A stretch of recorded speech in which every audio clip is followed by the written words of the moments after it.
I've played a lot of sword combat virtual reality games. From Asgard's Wrath to Behemoth, there are so many of them on the MetaQuest platform. However, none of them had a combat system that I truly loved. That is, until I played Until You Fall. From the makers of I Expect You to Die series, the one where you get to pretend to be a spy and solve the puzzles, comes this wondrous game that I consider to be the best melee combat system in all of VR.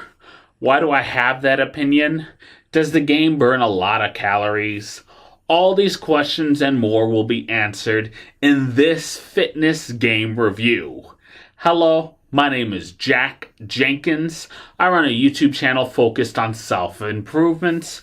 This series is a fitness game review, that's what I call it, where I get to play a game for 30 days to calculate how many calories were burned and get a bunch of statistics and tell you whether that this game burns calories and if it's fun and worth your money. Let's run that intro.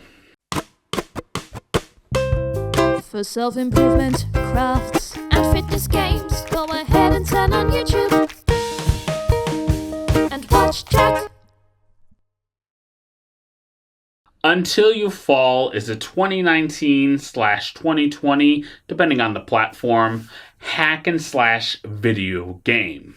You play as a knight who has to fight the Calamity, a dark and mystic force that creates these enemies that you have to go and fight against. Your goal is to beat each level and face and defeat the final boss. The game is a roguelike, meaning you must restart from the beginning of the game when you die. However, in doing so, you get to keep some of the items that you collected along the way. In the game Until You Fall, you get to keep the currency, which is called Ether.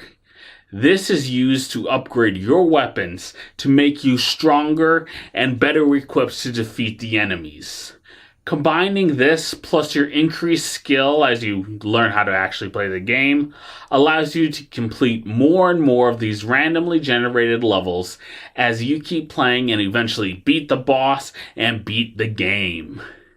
As a gameplay type, I personally am not that big into roguelikes, with Swarm 2 being really the only other game that I tried like this with a mechanic that I really liked.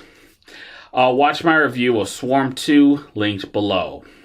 The reason I don't like roguelikes is that it's a little bit overplayed in the indie game realm. Literally every game now has a roguelike due to the fact that it's a little bit easier to develop. You get a lot more content for a little bit more work. It also forces you to play the same levels over and over again because there are only so many randomly generated levels.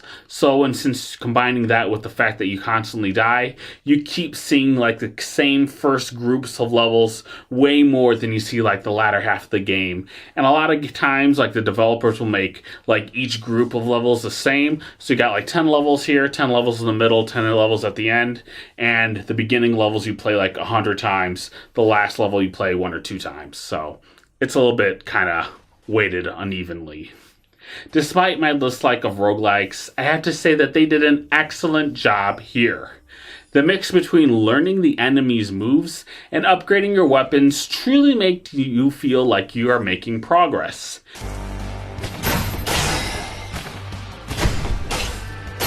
Press the advantage. They also have a decently good selection of beginning levels, so the game didn't feel too repetitive in the beginning when comparing towards the later levels. Eventually, like all roguelikes, you become so good at the game that you can clear out the beginner levels in a minute or 2. And that's what I did. In the beginning, it took me I kept dying in the first few levels, but by my last playthrough, I was literally one-hitting all the basic level enemies. It was great. Truly made you feel powerful. That brings me to what I absolutely love about the game, the combat. With most melee-based games, you always feel like there's a little bit of uncertainty. Will this block the attack, or will my swing hit the enemy? Everything kind of feels a little bit too floaty, and there isn't really that much weight to it all. Until You Fall fixes that concern brilliantly by having a sort of rhythm to it all. When an enemy attacks, it'll tell you where to block. Once you block it, it'll have your opening to attack, and then you'll have to defend and block again, attack, block, defend, and then that's it. Doing these combos, hitting the right strike patterns, and more make the combat kind of feel more like a music game to me, and a lot of people play it, rather than kind of like a Asgard Wrath adventure type. You just feel when to block and attack, and it just works so well. It truly makes you feel like you're playing Guitar Hero, like you're in that music game trance. The combat is enhanced by a truly great array of weapons. You have an array of items from various swords to axes to charms. Each item has its own feel, its own kind of like weight, and way of attacking and blocking. You can have a weapon in each or use a two-handed weapon, depending on what you choose. I always like the one weapon in each hand and just go ba ba ba ba ba, keep swinging to attack. Each weapon grants you an ability that can be leveled up in the game. For example, the Heart Splitter Axe can increase your dash impact with each level and grant you more health damage if you ended a combo utilizing it. Experimenting with the different weapons and how they fit within your gameplay style really gives the game a lot more playability than it otherwise might have. You can beat the game with your mist cutter, or you can go with a cold iron great axe. Each of these weapons have a different feel, they have different abilities, and it makes playing the game so much fun. I won't lie though, even with the upgrade system and the amazing combat, the game is so incredibly hard. I died so many times trying to beat the first group of levels. One of the more frustrating aspects of the game is that the combat is truly meant for a one-on-one fight. If it's just you and an enemy, the game works brilliantly. It truly gives you this rhythm and flow. However, as the levels increase, you get more and more multiple enemy counters, which makes it so much more difficult to fight. While fighting someone, another enemy can attack you, and you are too busy blocking the other enemy's attack. So you're getting attacked from behind, you're getting attacked from the front, and then you just end up dying. You can dash away and kind of maneuver yourself, but the movement speed isn't really up to me. If it's two opponents at once and you are doing dual strikes, then you only have two weapons, then they'll attack you with 2 hits.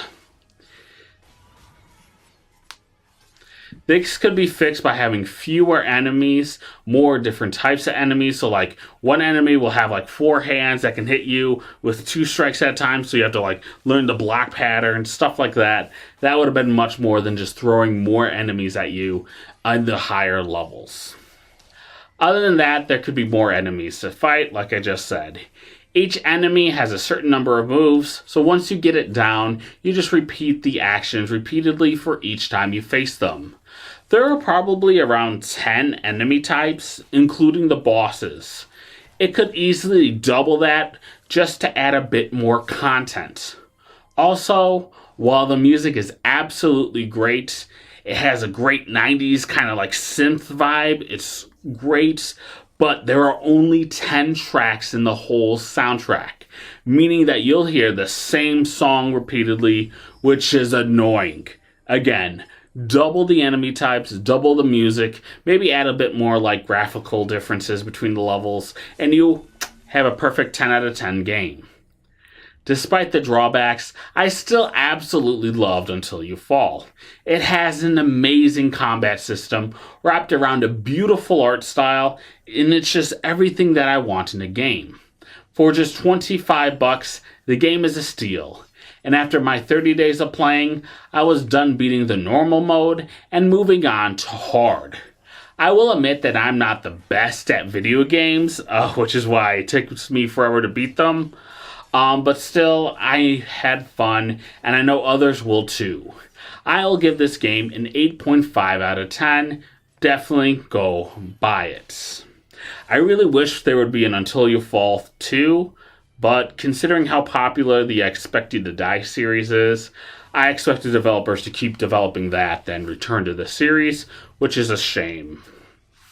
Now let's get into my favorite aspect of these reviews, the fitness. I took off every 7th day as a break during my 26 days of playing. I was working up a sweat. The game is quite physical as you must swing your swords around to destroy these calamity bastards. My charts contain the date, number of calories burned, and playtime. I did this challenge from June 2nd to July 1st. I am now recording this in November, and I have no idea when this video is going to go up, to be honest. I am so behind on this YouTube channel, it's not even funny.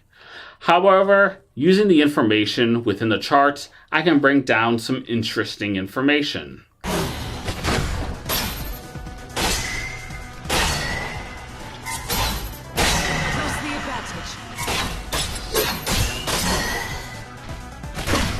My total calories burned from playing Until You Fall is 5,288 calories.